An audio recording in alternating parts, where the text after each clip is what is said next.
இன்னைக்கு ஜவுளி கடையில நீட்டு தேர்வுக்கு ஏற்ப மேலாடை விற்கப்படும் போட்டிருக்கான். நாண்டு கண்டு சாகவனா அதெல்லாம் பார்த்து இந்த நாடா அது நாடா கேட்ட நாங்க தான் எல்லா உரிமையும் பாதுகாத்து என்ன இதை பாதுகாத்தீங்க? நீங்க என்ன உரிமையை பாதுகாத்த? வசதி இருக்கு, தனித்திறன் தனி பயிற்சி வச்சு படிச்சுக்கிறேன். எனக்கு மின் விளக்கு இருக்குது, எனக்கு எல்லாம் இருக்குது இருக்கு. ஆனால் இது எதுவும் இல்லாத சிற்றூர்கள் இருக்கிற மாணவன் அவனுக்கு மருத்துவ கனவு வரக்கூடாதா? கிராமப்புறங்களில் வரக்கூடாது. கல்வி மறுக்கப்பட்ட சமூகங்கள் இருக்குது. இந்த தலைமுறையில தான் படிச்சவங்களா இருக்கு. நான்லாம் எங்க ஊர்ல 5வது பட்டதாரி. அதுக்கு முன்னாடி எவ்வளவு காலம் இருந்த கல்வி எவ்வளவு மறுக்கப்பட்டிருக்க சிற்றூர்களா நாங்க இருக்கோம். சிமிலி விளக்குல மண்ணெண்ணெய் விளக்குல படிச்சவங்க. அப்ப எங்கள் நிலைமையெல்லாம் அப்ப நீ அந்த மாதிரி வரும்போது அவனெல்லாம் மருத்துவ கனவு பாலாகி போயிரும், பொசுங்கி போயிரும், கருகி போயிரும்ங்கிற ஒரு கனவு. இது ஒரு தொலைநோக்கு பார்வை இல்லாது எப்படி இந்த நீட்டு தேர்வை காங்கிரஸ் கொண்டு வந்த போது இதே திமுக அரசு எப்படி ஆதரிச்சது? எப்படி ஆதரிச்சது? என் தங்கச்சி அனிதா செத்த பிறகு ஏற்பட்ட புரட்சியில அவன் மரணத்தில் ஏற்பட்ட கொந்தளிப்பு கொதிப்புல உடனே ஐயோ இல்ல நாங்க அப்படி இப்படி நீட்டை நாங்க ஒழிப்போம், அதுக்கு ரகசியம் வச்சிருக்கோம்னு நீங்க கதை விட்டீங்க. 60 லட்சத்துக்கு மேல கையெழுத்து வாங்க. நீங்க என்ன பண்ணீங்க? சேலம் மாநாட்டில் குப்பையில் தூக்கி போட்டு போயிட்டீங்க. யார்கிட்ட கொடுத்தீங்க அந்த கை? ஐயா பிரதமர் மோடியை சந்திச்சீங்க, ஐயா உள்துறை அமைச்சர் அமித்ஷாவை சந்திச்சீங்க, முதல்வர் சந்திச்சார், தம்பி உதயநிதி துணை முதல்வர் சந்திச்சார். என்ன செஞ்சீங்க? எங்க கொடுத்தீங்க? என்ன கொடுத்தீங்க? எங்க கொடுத்தீங்க? இது பாதிக்கும்னு தெரியாம எப்படி இந்த முறையை கொண்டு வந்தீங்க? சரி, நீட்டை எழுதுறாங்க. இந்தியா முழுமைக்கு மாணவர்கள் நீட்டு தேர்வு எழுதுறாங்க. என் மாநிலத்தில் மட்டும் ஏன் இந்த கொடுமை நடக்குது? இந்தியாவில் எந்த மாநிலத்தில் என் பிள்ளைகளுடைய துப்பட்டாவை எடுக்கிறான், பூநூலா இருக்கிறான், தலைமுடியை விரிச்சு விடுறான், முழுக்கை போட்ட சுடிதார்னா அரக்கையா வெட்டுறான், உள்ளாடையை எந்த மாநிலத்தில் கலட்டுறான்? என் பிள்ளையோடைய உள்ளாடையை கலட்ட நீ யார்? எது கலட்டுற? அந்த தேர்வு நடத்துற ஆணையர் அந்த மேற்பார்வையில் கடத்துற காவல்துறைக்கு என்ன வேலை? மனச்சான்றோட இந்த நாட்டு மக்கள் இதை யோசிக்கணும். இதை நீட்டு வேணாங்கிறாரு, இப்படிலாம் பேசக்கூடாது.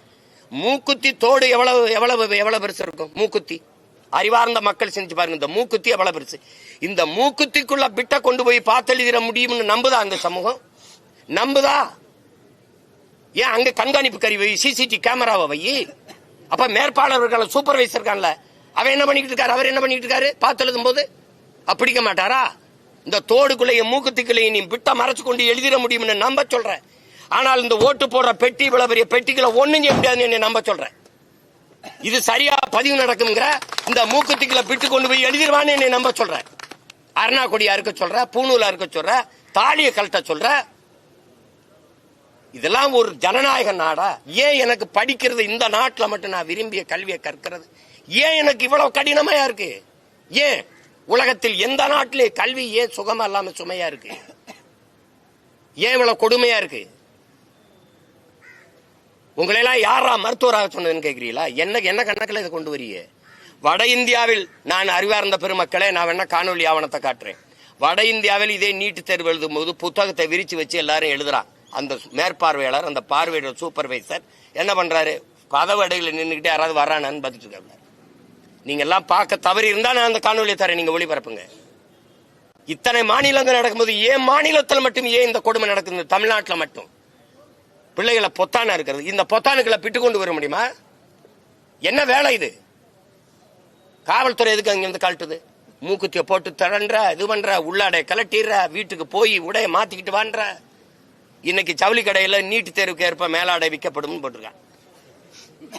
நாண்டு கண்டு சாகவனா அதெல்லாம் பார்த்து இந்த நாடா அது நாடா கேட்ட நாங்க தான் எல்லா உரிமையும் பாதுகாத்து என்ன இதை பாதுகாத்தீங்க? நீங்க என்ன உரிமையை பாதுகாத்த? இதெல்லாம் கலட்டிட்டு இதெல்லாம் அறுத்துட்டு என் பிள்ளைய விட அள வச்சு கண்ணீரோட உள்ள போய் தேர்வு எழுதுனா இது மாதிரி ஒரு மனித வதை கொடுமை ஏதாவது உண்டா? என்ன மனநிலையில் என் பிள்ளை போய் எழுதும்? படித்த பாடம் எப்படி நினைவில் வரும்? எப்படி வரும்? போன தடவை உள்ளாடை கழட்டி விட்டு உட்காந்து கடைசி வரைக்கும் தேர்வு எழுத மூலையில் உட்காந்து அழுதுட்டு போச்சு. எப்படி அவ உயரமாச்சுக்கிறான்? எப்படி இருப்பா? தான் மருத்துவம் படிப்பேன், நான் டாக்டரா வருவேன், என்னவாகிறான்னு ஆசிரியர் கேட்கிறான். இந்த நாட்டில் ஒரு சாபக்காடு. ஒருத்தன் கூட நான் நல்ல அரசியல் தலைவனாகணும், நல்ல வேளாண் குடிமகன் ஆகணும் ஒருத்தனும் சொல்றதில்லை. எல்லாம் டாக்டர் இன்ஜினியர் தான். ஆய் தொலை, டாக்டர் ஆகு.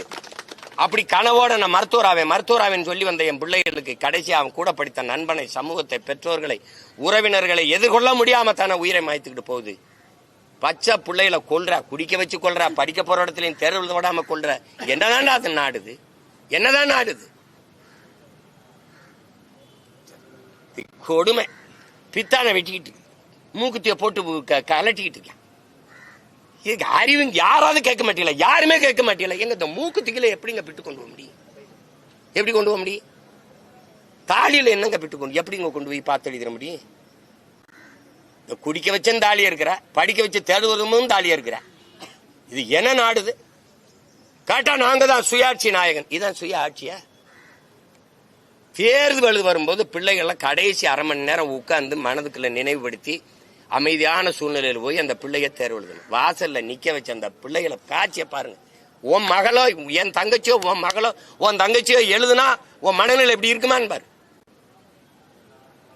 மறுபடியும் இவங்களுக்கு ஓட்ட போட்டு கேவலப்படுத்தி நாட்டை நாசம் பண்ணிட்டு இந்த கேள்வி வேற என்ன செய்யறதுன்னு தெரியாம இதுக்கெல்லாம் முடிவு கட்டுற ஒரு காலம் வருது. நீ மாத்தலைன்னா பாரு. நானு என் பாட்டன் அயோத்தியாச பண்டிதர் மேல ஆணையிட்டு சொல்றேன், ஒரு நாள் நான் வந்து உட்கார்ந்தவன நீட்டை பாக்குறேன், நீட்டு வேற எங்கேயாவது காட்டுன்றேன். நான் டயா பூஸ்டர் சுகருடைய ரிமோட் கண்ட்ரோல் இனி உங்க கையில. அனைத்து மருந்து கடைகளிலும் கிடைக்கும்.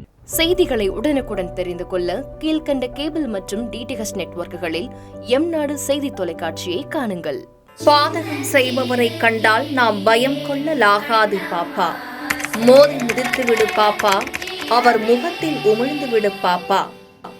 அண்மை செய்திகளை உடனுக்குடன் தெரிந்து கொள்ள இணைந்திருங்கள் எம்நாடு தொலைக்காட்சியுடன்.